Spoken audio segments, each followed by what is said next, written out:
Hello, good morning mga ka-farmland. Nandito ako sa property dito po sa Mahayhay, Laguna.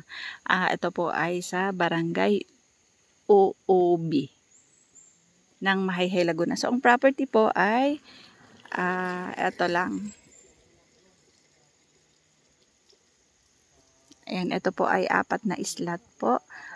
Kumbaga po ay sinubdivide, square tsaka po rectangle ang shape ng property. Ayan, along Barangay Road po, pero may cemented po papasok doon sa tatlong available na 1,000 square meter. Ito pong bungad is 1,500 square meter.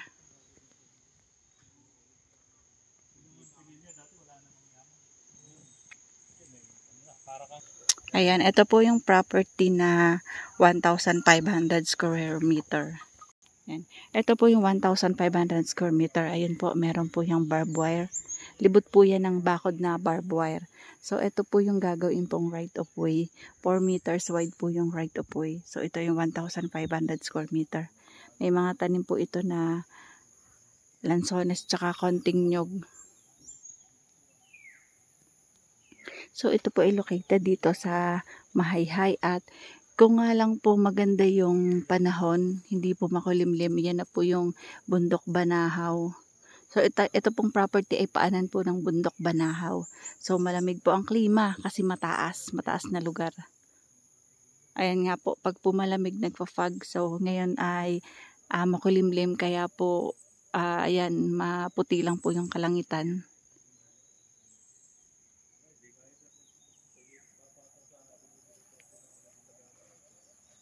Yan. Sa ngayon po ito may mga tanim po na mga gulay.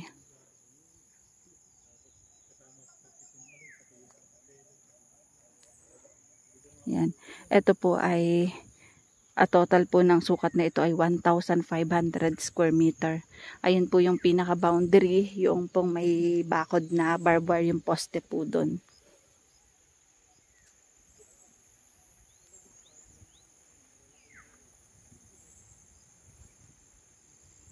Basta ito po ay napapalibutan po ng bakod, barbed wire.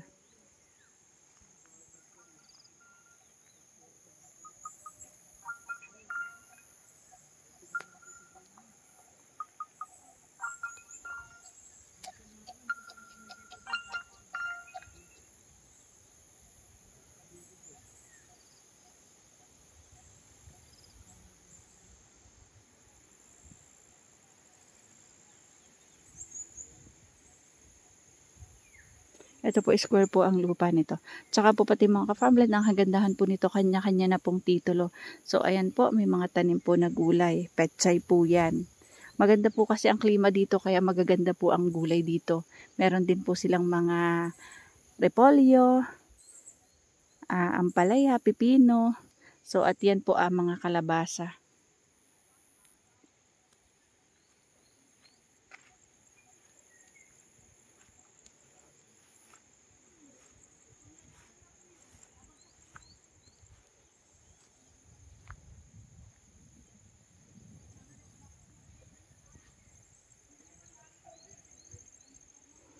Ayun mga ka-farmland, may kubo dyan. Yan po yung nagtatanim dito sa loob ng property. Yan po ay pasok po yan sa 1,500 square meter.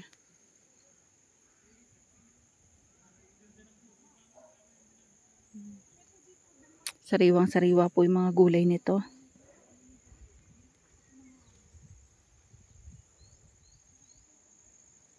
Yan po ay kalabasa.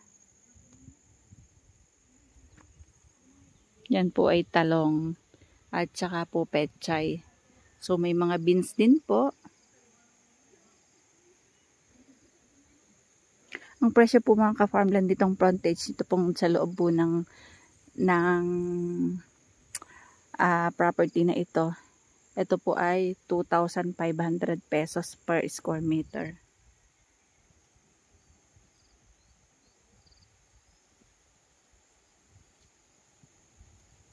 So, ito po yung nasasakop ng 1,500. So, libot na po yun ng bakod. Nandun po sa may likod ng bahay. Ito na po yung 1,000 square meter sa kabila.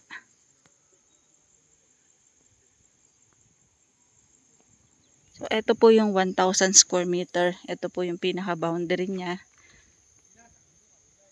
Tapos mga 20 meters frontage.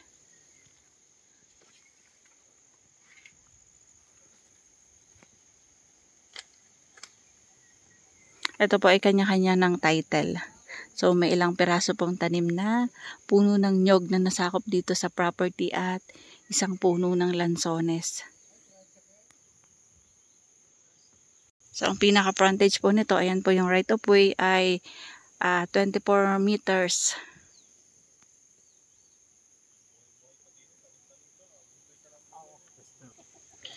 Ito po yung pinaka right of way. So 4 meters po ang lapad niya palabas.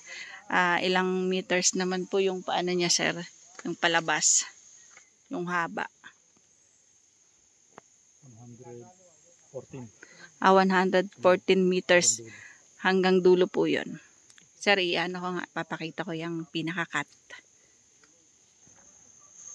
Ayan po yung cut niya. Square. Ito po yung available po ay 4 na lote, tatlong 1,000 square meter at isang 1,500 square meter. So ang presyo po noon ay isang 2,500 at isa pong 2,000 per square meter. So ito po yung 1,000 square meter. Lipat naman kami doon sa another 1,000 square meter. So ayan, yung kalsada, malaki po yung pinaka right of way niya. So hindi po mahihirapan pumasok ang mga sasakyan kasi 4 meters wide na po yan. Ayan po yung hatian, yung boundaryhan, tsaka po yung sa may likod ng bahay. So imagine niyo po, kitang-kita niyo na po, malaki po ang 1,000 square meter.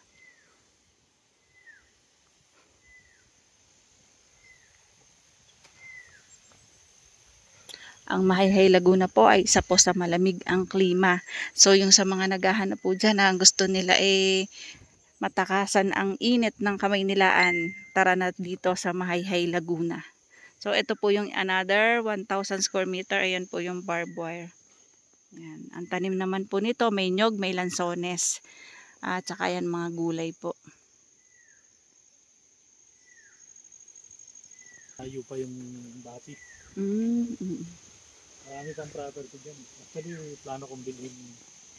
So itong part na ito, madami po itong nyog tsaka lansones. Yan. Dito sa area na to. Tapos yung kabila, nandun po yung isang another 1,000 square meter. Pamadulas pa.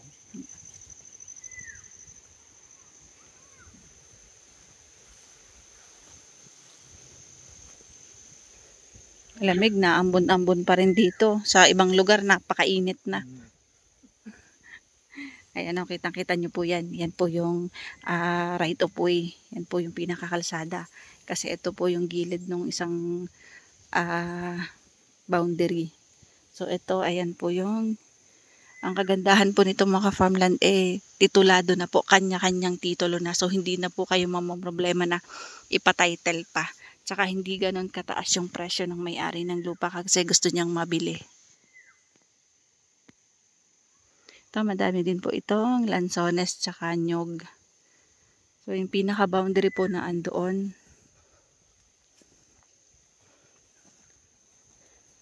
Ito po ay titulado, clean title po. Nakapangalan po dun sa nagbebenta. Buhay pa po yung may-ari.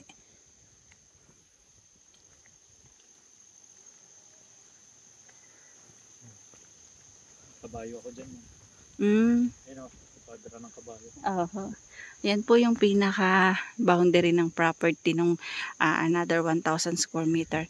So wala na po kayong poproblemahin, kundi po bakuran lang po yung pinaka-frontage kasi libot na po ng bakod na barbed wire.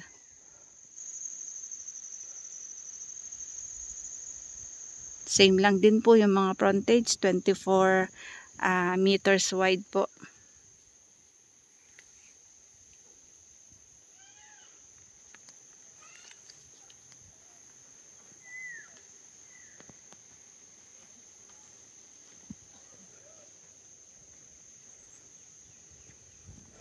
Ito po ay paanan na po ng Bundok Banahaw.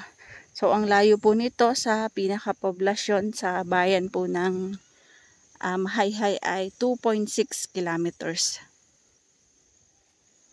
Okay naman po yung daan papunta dito, hindi naman po sobrang pataas ng bundok. Unlike po ng nadadaanan sa ibang lugar na pabangin. Dito po two-way din po ang kalsada. So ayan. Yan po yung pinaka boundary.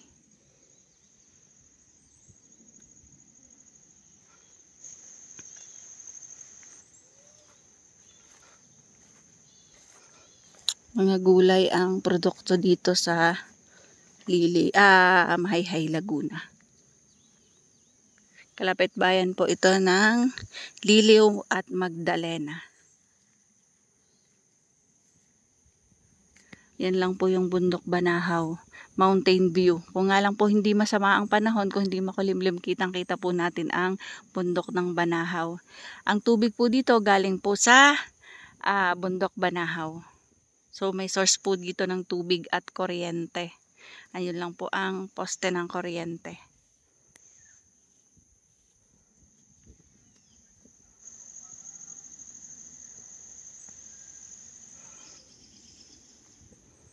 Ayun, may tubig doon, may source ng tubig. Saan yun yung tubig mo?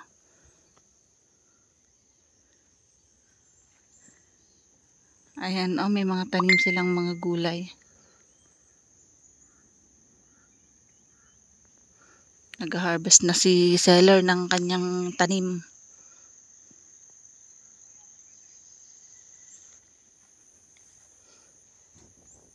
Sabi nga, kahit po may mga tanim na nyog, lansones, pwede pa pong singitan ng iba pa pong pananim. Kagaya nga po niyan mga gulay or ampalaya. So ito po yung boundary ng property. Yan.